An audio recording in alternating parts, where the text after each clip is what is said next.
You're listening to BBC Sussex Drive Time with Sarah Gorrell. Now, this is something with a real difference here. Something you can see in a Brighton gallery that you possibly haven't seen before.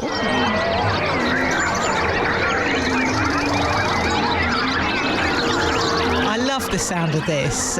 Visitors to Sway will hear bird song. They'll be able to add migrating birds to the existing sculpture.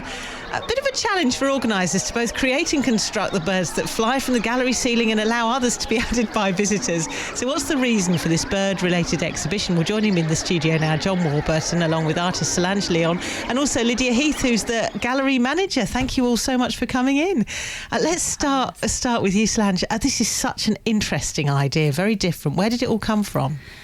I think it all started after Brexit and from a huge sense of paralysis that I had the morning after on disbelief. And my sister posted an image of a swallow with the words, "I am an immigrant" on it.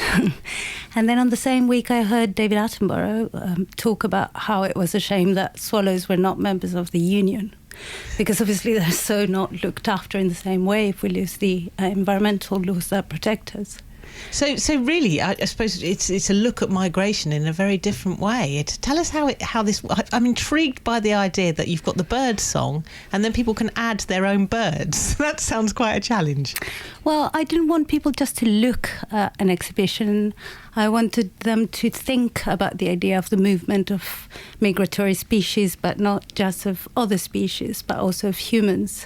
So I wanted them to turn into the elements and move across and make wishes and connect with previous, for example, generations and how they moved across too. It sounds really moving, and I suppose that the joy of this is that people must react to it in their own individual way, depending on their own circumstances.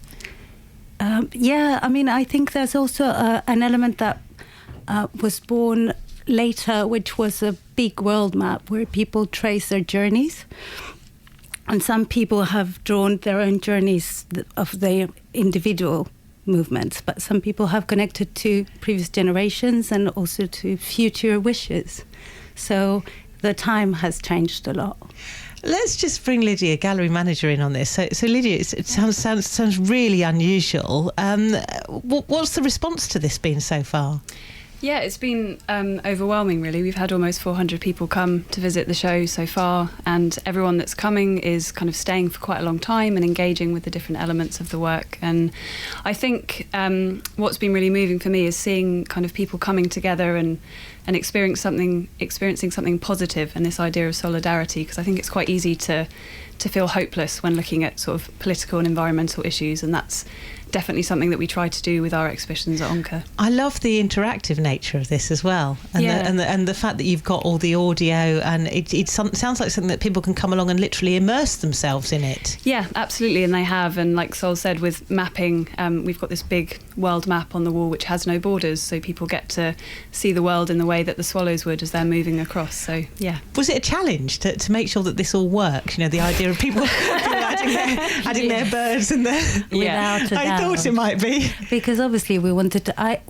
one of the things that you said before was I wanted to offer people means of expression that were broad, because some people can talk, some people can't actually speak English. A lot of the words that we have been given in books, people are writing words, are in other languages. By joining the choir that John designed, they don't need to also say anything. Some people don't want to record their voices often, but they can do that just by pressing a button. Well, let's bring John in on this, who's been sitting there very quietly and patiently. Tell us a bit more about that choir then, John. Well, when I heard about the idea of the exhibition, I'm married to an American, so I have migration at the centre of my family. And musicians, which is what I was trained at the University of Surrey in Guildford, we have this disability that everything we see, we want to turn into music. And when I thought of the idea of these migrating birds, I saw a choir, I heard a choir. And when you listen to the dawn chorus every morning, you're listening to a miracle of borderless migration in your own garden. So I wanted to put that into music, and I did so by inventing a digital musical instrument that combines hundreds or thousands of different tracks, many more than an ordinary recording studio. And whenever anyone comes to the gallery to add a bird to the sculpture, they add a track to the soundtrack that is their own. It just gets more and more challenging, this, the more I hear about it. Yes, and there's also photography. Downstairs we have Lillian Simonson, who I really would like to mention, because her work is confrontational, is unapologetic, and it presents very beautiful images of children that she worked with in Calais, in the jungle. It sounds a remarkable exhibition. Now it's on in Brighton until Sunday, is that right? That's right. And where do people come along to see it? So it's at ONCA Gallery, which is at the bottom of Trafalgar Street, 14 St George's Place.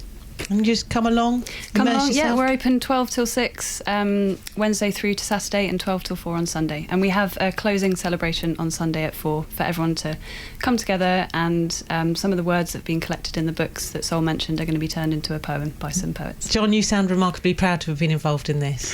It matters very much to me. It's my first sound installation in a gallery, and when I heard the idea of it, it just seemed to make very good sense to try to make something beautiful, intriguing, and even very strange. If you listen to it on headphones, the birds appear to fly around your head. So I don't know what's going to become of this sound or this instrument, but I hope it goes on. I've given away the source code in an open source process, so anyone can use it and build on it. And you're hoping, as you know, we were talking earlier, that this will not be the end of it, and that it may turn to other areas so that other people have this opportunity. Well, hopefully, like the swallows in the installation, we'll be able to travel far along with it. Well, it's such a pleasure to meet you all. Thank you all very much indeed for coming in and joining us on Drive Time tonight. Really interesting stuff. Thank you so much for joining me this evening.